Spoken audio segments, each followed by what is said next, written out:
What's up, guys? It is finally time to get back on this O2 and get some more of this suspension done. And today is going to be particularly fun because we are working on installing the BMR rear control arms.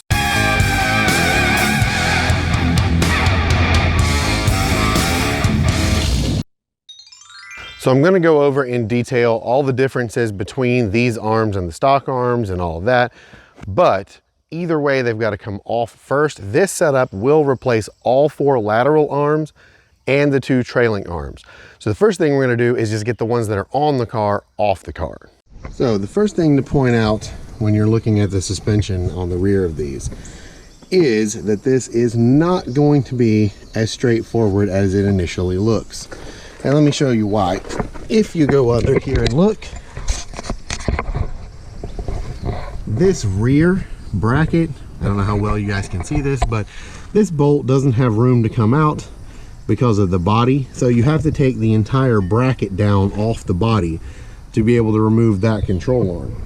The same thing is true of these inner bolts that hold the control arms onto the body of the car. So this cross member here and these brackets will have to be removed from the car and drop down enough that the bolts can come out before we can do anything. Then at the knuckle, it's pretty straightforward. It's just a matter of removing these nuts so that you can pull the arms off this way and then the big bolt down there.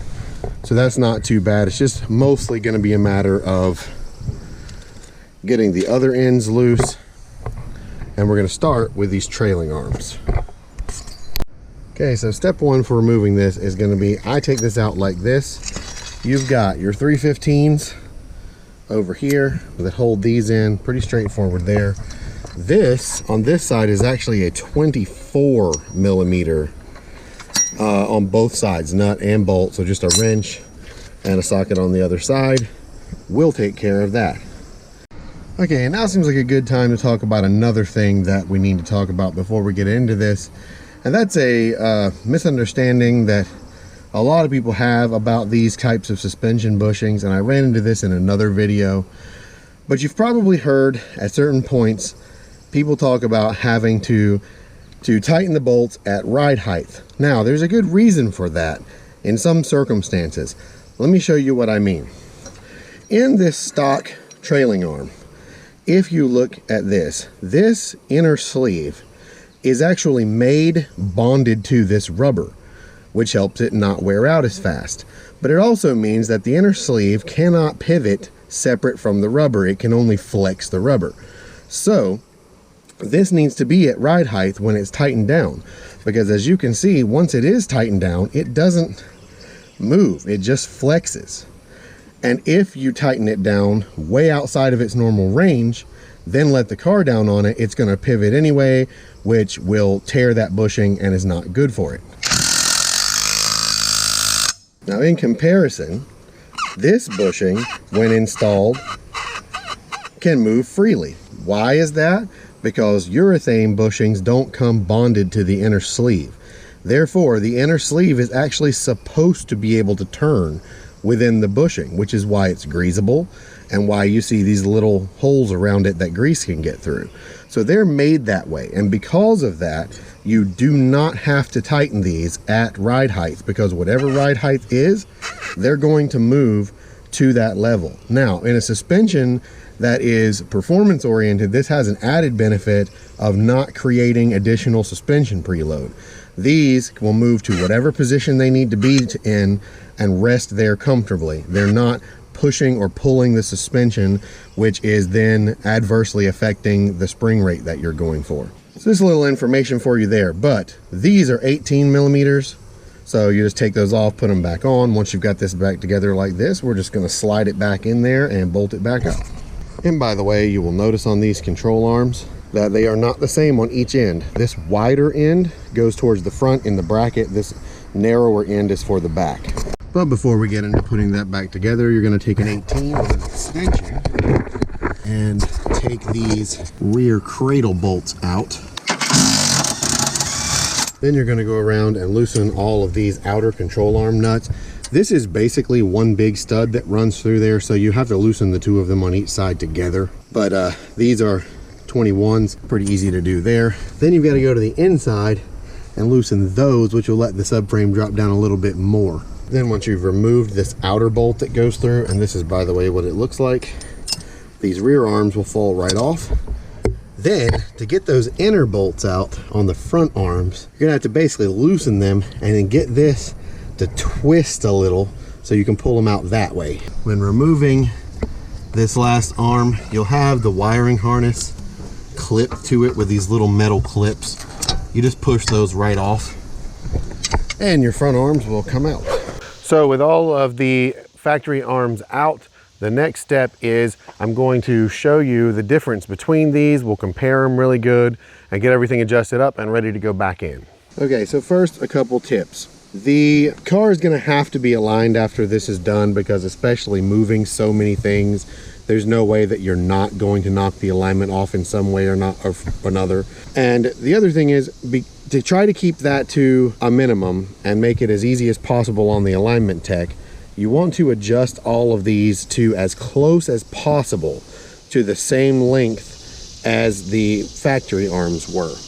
That's why we also did not mess with the adjustment on those. Secondly, when you're putting these in, make sure that this bleeder screw faces down. If it faces up, you will not be able to reach it to grease it, which kind of defeats the entire point. Now, a couple things comparing these factory arms to the others. First of all, you're going to notice that the BMR arms are significantly bigger, a lot beefier, a lot heavier. They're just purely stronger all the way around. You've also got the urethane bushings, which is a big improvement over stock. And where the stock arms are adjustable on the long arm only, these are adjustable long arm and short arm, which will give you some additional control over camber, as well as allowing you to tweak the toe a little bit more. The trailing arms are still not adjustable. They're solid, but they're considerably stiffer and stronger than stock. So the next thing that we're going to do here is I'm going to adjust these to match. Then we're going to go ahead and start by putting the lateral arms in and in the middle, and then getting that cross member bolted back up. Okay, so once you've got these loosely under here, a couple easy mistakes that you should avoid.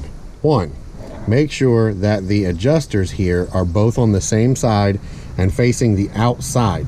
If you put them to the inside, they'll be up here. There won't be very much room to get to them.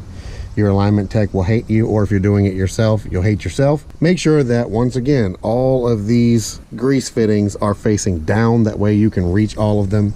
The other thing is, these little metal clips that hold this wiring harness to the arm don't really want to fit. They can be stretched around these, but I zip tied them because if you don't, they're going to pop back off because they're made for a smaller bar.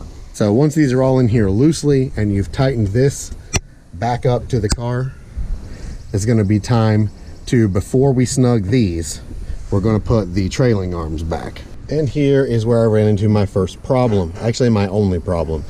This metal sleeve in the end of this was just barely too small for the bolt that has to go through it. So I had to pull the sleeve out, run a one size bigger drill bit through it, which if you have to do that, I'm going to tell you, you're going to have to be patient. That's a hardened steel. It's not going to drill very quickly. But I got both of them drilled through. The bolt fits now. So now it's just bolting this last piece up. Then we're going to tighten all these control arms. Now, if you were doing stock arms, you would have to sit it on the ground first, but we already went over why we don't have to do that with these. So with these, we're going to tighten everything up and sit it back on the ground.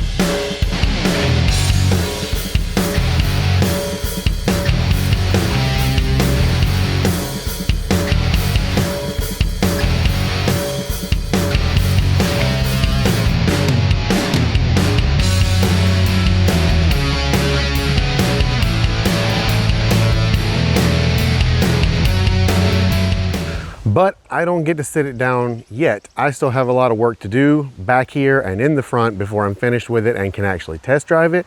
But that's all going to be in other videos. So for now, make sure you support Wbody Tech's car getting done by liking this video.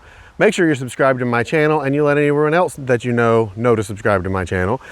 And let me know what you think of this project so far down in the comments. I will see you guys in the next one. Thank you so much for watching, and peace.